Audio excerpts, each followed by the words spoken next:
खुलुमबाय गोजोन फुंबिलिनि गासैबो बड'लेण्ड बुब्लिनि अनसायगिरिफोरखौ बरायग्रोबाय दिनै 25 फेब्रुवारि सनिबारनि फानजामुथिखौ फरायथिनो लादों किलिखां ब्रह्म।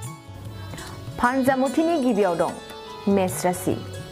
थांखि होसोनायाव मोजांसिन सम, जायखिजाया नाजानायावनो जै जागोन। नोंथांनि थाखाय दिनै खाबु गोनां जागोन। वृष राशि। हारसिङै मानोबा दुखु जागोन।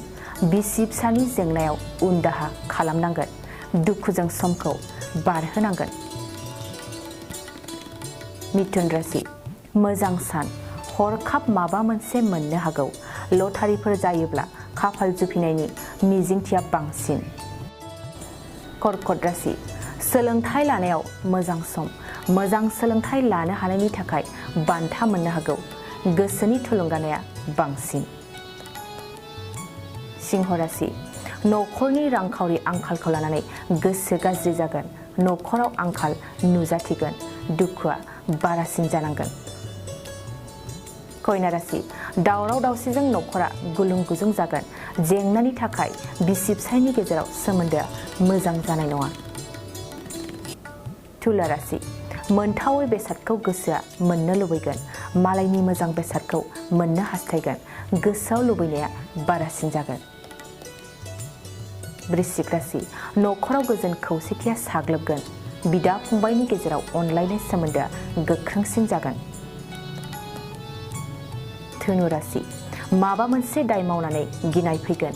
गिनाय मेवनायजों खामानियाव गोसो जानाय नङा। हारसिङै थागोन।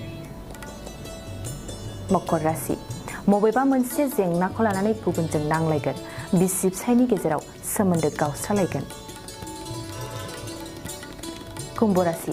फरायसाफोरनि थाखाय दिनैनि साना साबसिन। आनजादाव मोजाङै उथ्रिसारनो हागोन। मीन राशि। सांग्रां जा, जानाय लोंनायाव हरखाब खैफोद जानो हागौ। जानायनि सिगां सानग्रोनाया नोंथांनि साबसिन। दिनै सानसेनि राशि फरायथिनायाबो एसेनोसै। आसा खालामो नोंथांनि दिनैनि साना मोजाङै मोजां थांगोन। बेखौ बड'लेण्ड बुब्लि न'खरनिफ्राय मिजिंथिबाय। गोजोन्थों।